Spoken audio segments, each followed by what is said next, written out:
Welcome back to Sitting with Spirit, my loves. Please take what resonates and leave the rest, of course. And if you know anybody who could benefit from these messages, please share them. And thank you for being a rainbow bridge for spirit in that way. There is just so much to say because I know that this episode comes out January 29th, which is when we launch season 2 of Magic Hour, which is the Aquarius new moon. And as an intuitive astrologer, I get knowings about things when it comes to astrology, just like I do in my psychic mediumship work or angelic intuitive work. And something that has been a knowing for me is that when we go through the zodiac sign mansion that Pluto is in, it is a time that is emphasizing where we are growing, transforming, standing in our power, and shedding. And so I've witnessed that the holidays, while Pluto was in the last few degrees of Capricorn, that Capricorn season has been really like deeply transformative shadow work periods for me. And now Pluto has moved into Aquarius. And the themes of Pluto in Aquarius are how can we be more authentic and original to ourselves instead of trying to be what we think we should be for everyone else? How can we embrace change? Aquarius is the change maker and it happens quick. And as we move through Pluto and Aquarius, we'll have a lot of big change on the collective level and the individual level. And change, which is the only constant, as they say, can feel so dysregulating to our nervous system. And we can hate change and we can try to hold the reins of control. And I think Pluto in Aquarius is going to be a big, big time for lessons around embracing change, flowing with change, moving with change. And so another place that Pluto in Aquarius is transforming is friendships and community. When we are our authentic, original, ingenious selves, then we attract the right friendships and community that resonate with us because we're in our authentic expression. And I think as we continue to grow and change and transform, our friendships and community is going to start to grow and change and transform. And some relationships might not feel aligned. And lastly, Pluto in Aquarius, well, not really lastly, but the last of my bullet points, because there's endless manifestations of Pluto in Aquarius. But the last of my bullet point is a pathway for spiritual downloads and higher consciousness. Aquarius is the water bearer. It brings higher consciousness to humanity and helps us evolve into what we're here to become. Often those with Aquarius heavy placements feel like the black sheep in some area of their life, whether it's their family, whether it's community in some way. There's always this feeling of I'm a little bit misunderstood, and it's because you're here to push consciousness forward. And humanity can be so slow, as we were talking about in the episode with the metaphor to these beautiful buildings that take forever to construct. And so with the new moon in Aquarius and with us currently being in Aquarius season, this is a powerful moment to focus on these themes. Our intuition is sharpening. We're being asked to shed outdated layers of self that are just no longer authentic. And it's this moment where there might be some tests and some lessons, especially around all of the themes that I was just talking about. Check the house that Aquarius rules in your birth chart for more personalized information. And if you have any planets in Aquarius, this new moon in Aquarius is really a time to contemplate these themes. And if the intensity feels a little high, know that that is Pluto exerting its influence and asking us to continually do one of two things. Because when it comes to Pluto, it's always two things. One, let go or be dragged. And two, how can I be more powerful in this moment? So I ask you to consider these things when you're setting your new moon intentions and planting new seeds. I really feel like I get this image as I'm talking about sort of letting the wind blow you. You can't control the wind. You can't hold the wind. Let the wind blow you and go with it. It's sort of a similar vibe to not swimming upstream. I feel like as we're setting intentions, the more you can find detachment from outcomes, the easier this Pluto energy in Aquarius is going to be and the lighter it feels. Like truly detachment is the root of all freedom. And I think that that's a really important thing to consider. And even just observing in ourselves when it comes to our magical practice. Am I just doing this magical practice in order to get an outcome or hear something that I want to hear or feel like I'm absolved from the human experience if I do this? Is it rooted in fear, superstition, and control?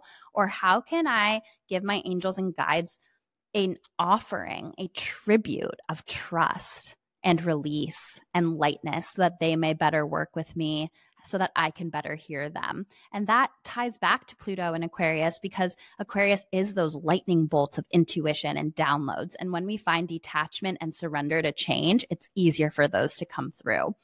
And so in that vein, I was getting the message that I really needed to share that so many of us are working with new spirit guides. And I've been hinting at this since last year, that there's been this changing of the guards.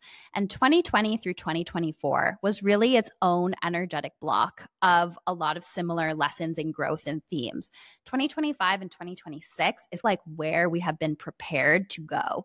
And I really do feel like we're in this moment now where we're starting to find new solutions to old problems, new ways to look forward, perhaps new decks or divining tools or things we used to not connect with are connecting with us now. Like I was saying before, our friendships and communities might start to shift. What we care about might start to shift. We might be initiating new projects or chapters or ventures. It's like everything is really feeling like, as I was tuning into this, I saw a sunrise. And a sunrise is my symbol for a light coming out after a dark chapter, after a lot of unknown, after a lot of difficulty, the light rising, indicating the light is coming back, a new chapter is coming. And so I do really feel like this sense of joy and love just from your angels hugging you, being like, we are here. And it just feels like they're communicating to you in new ways, and that your whole perspective on things is being asked to shift and change and grow, and that everything will start to feel new and perhaps full of potential. And you just might start looking at old problems in completely new ways. And I just also feel too like you might be ready to springboard to another level as you work with these new guides. And as I say that, that doesn't mean your old guides have abandoned you. It just is sort of this passing of the torch, and the guides that you've always worked with might still be there working with you in a different way. But I really do feel like there's almost from the spirit world, like they recognize the evolution of consciousness that's being called in on earth. And they're sort of like a changing of the guard there. It's a new way to guide humanity. So it just feels like a really powerful time, and stay open to flowing with your divining practices, flowing with what resonates and feels good, flowing with the version of self asking to emerge, because it might feel different or you might feel like you need to change. In the vein of authenticity and the Pluto and Aquarius stuff I was talking about, I saw my symbol for books, writing, journaling. And it feels like there's a message here about pioneering and sharing your authentic voice. And something that keeps coming through is there can be no authenticity, there can be no pioneering with a witch wound. And I think that Pluto in Aquarius is also asking us to heal the witch wound, because Pluto in Aquarius asks us to be original and authentic. And if you have a witch wound, that is what we have been deeply, deeply taught is not safe. We have to be solidly in the middle of the pack. We have to be agreeable. We have to be quote unquote good girls. We have to do what society tells us we have to do. And I think that this is where we are breaking free as well. Like, I'm going to share my voice with such bravery, authenticity, and originality. And I think that's so needed, because we're all starting, especially with social media, to be like copies of each other, and everybody's saying the same thing because it feels safe. I see that in the spiritual community all the time. Like, one person shares a message that might be original and unique, and everybody says it in a different way, in their own way. And it just becomes this mimic echo chamber. But what we need more of is authentic, unique channels that aren't afraid to pioneer and share their voice. And so I think that this is a really beautiful moment for bravery, opening of the throat chakra, and going down pathways that really motivate you and excite you, and that your angels and guides are using curiosity to get your attention towards. It's like, don't be afraid to be an individual. And sometimes, and this comes along again, more Aquarian energy with like science and inventors and pushing the needle forward. It's like often they're not recognized in their time. Often they become famous or well-known or loved for their work posthumously. It's sort of like what we see coming out with the telepathy tapes, which we'll do a deep dive on in another episode, where it's like humanity isn't ready to hear that, but that doesn't mean that it's not the exact work that needs to come through right now. And so we need that initiated. Don't worry about what society is ready for. Worry about what your voice wants to say, what your gifts are, what excites you. I heard this quote, I think Andy Warhol said it, that art is what you can get away with. And I think that that is sort of in the vein of what I'm talking about here. So don't be afraid. Your voice matters. And this is a moment of deeper witch wound healing.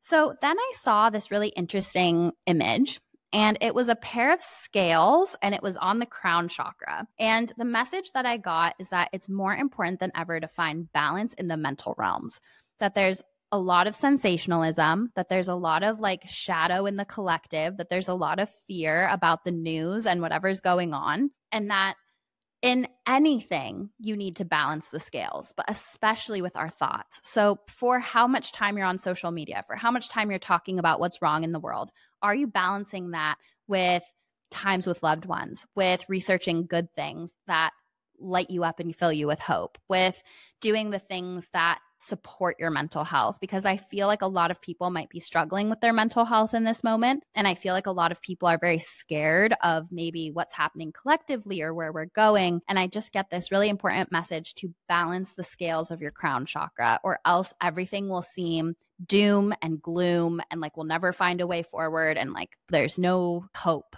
And that is not the case. So make sure that you continually ask yourself, okay, I've been really doom scrolling for a long time. How can I come back and balance the scales?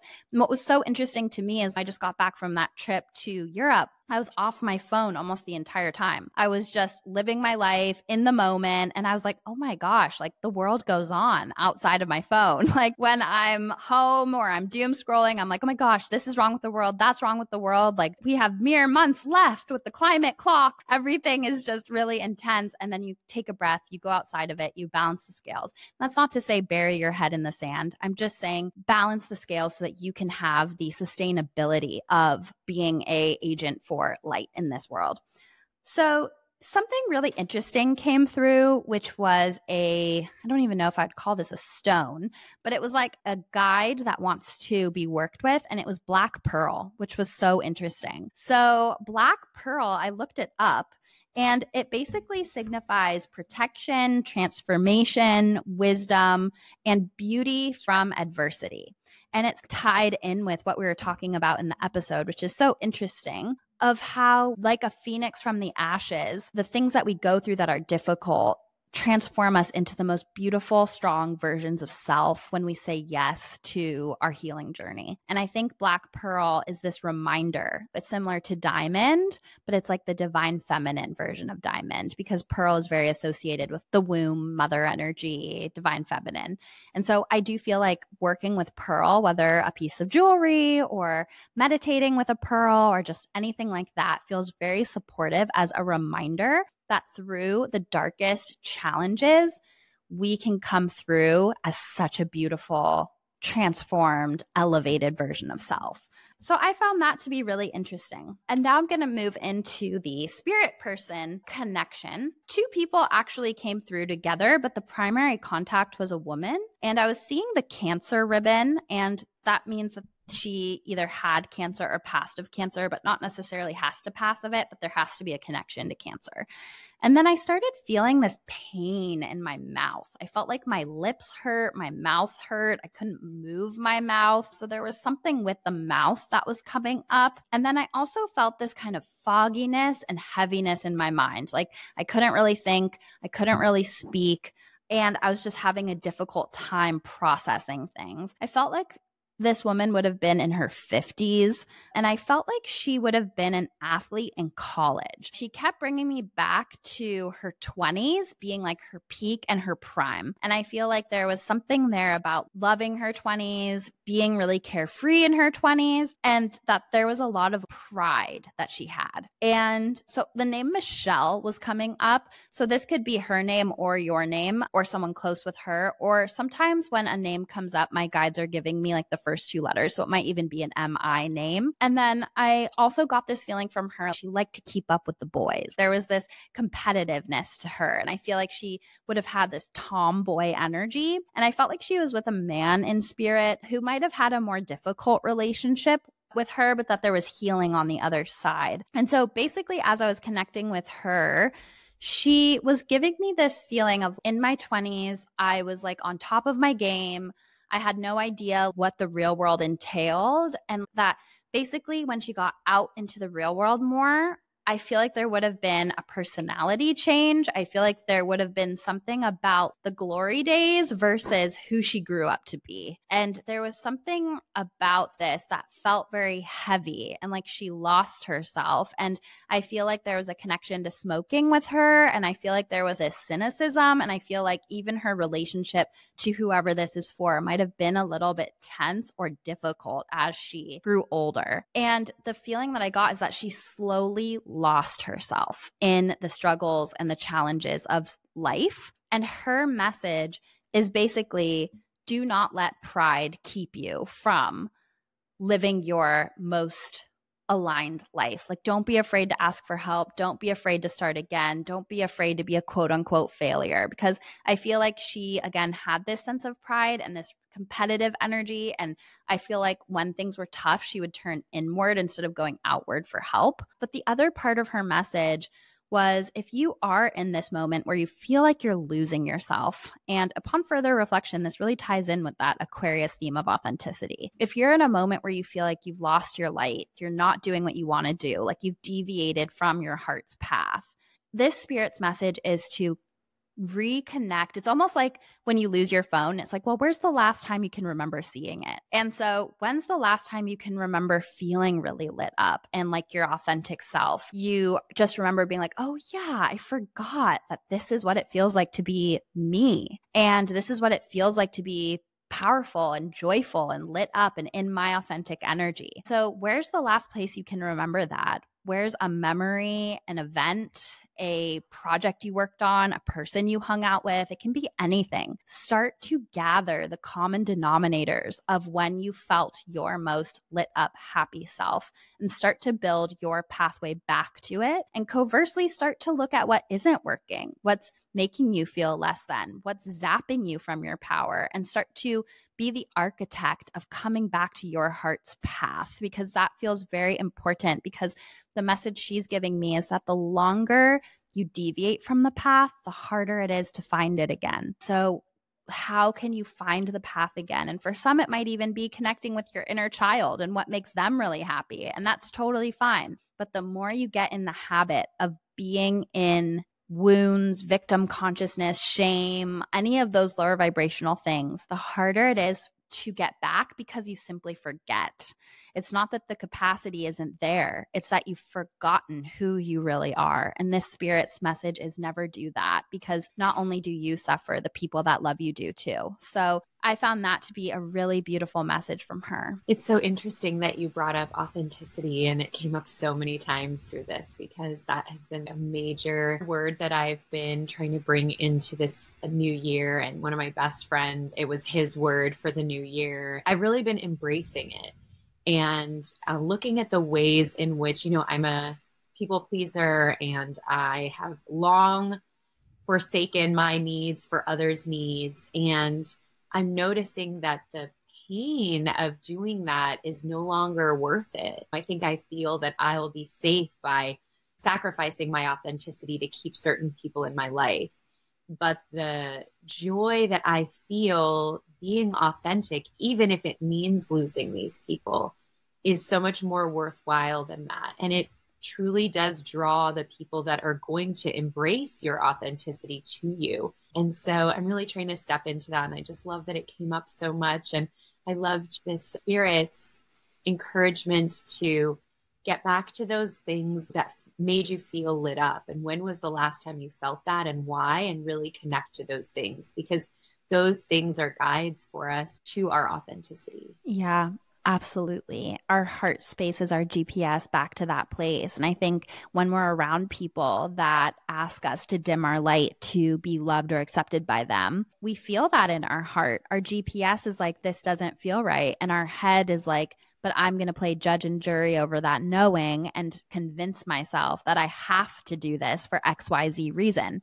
And our head is just trying to keep us safe, but our heart knows the way. And so I think that is just so true. And also, as an Aquarius yourself, it's very interesting and synchronistic that authenticity has been coming up for you so much because you're here to do that work so you can be a model of it for other people. That's the Aquarius journey, and Pluto in Aquarius has really activated that. Yeah, I'm feeling it. I mean, I've always felt pretty authentic to a degree, but it's interesting to see the layers of it and where you're still, I was talking to a friend about people pleasing and we were like, yeah, let's stop doing that. And then I immediately took an action afterwards that was people pleasing that I didn't even clock until later in the day when I felt icky about it and realized, oh my God, I did it again. It's like layers on layers that you peel back as you step more fully into this. But I do think it becomes easier as you go along and the reward is so worth it. So I encourage everyone, join me on this path of authenticity this year. We got this.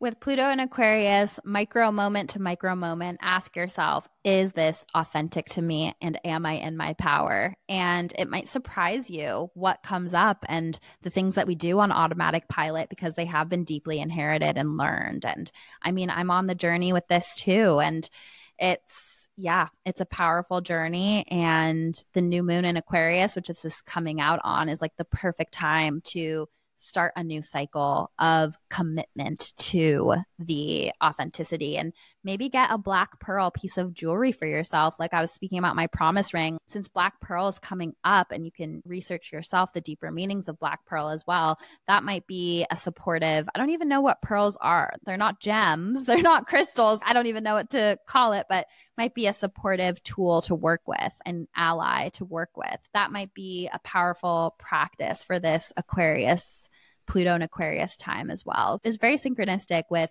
the water bearer and Pluto. It's like the black pearl. Yeah. And that a pearl is something created in the ocean, right? Mm-hmm. Yeah, exactly. I love that. Oh, well, I'm so glad that Magic Hour is back. I love sitting with you guys and sitting with spirit. So I hope that these messages were helpful and resonant. Have a beautiful, beautiful rest of your week, my loves.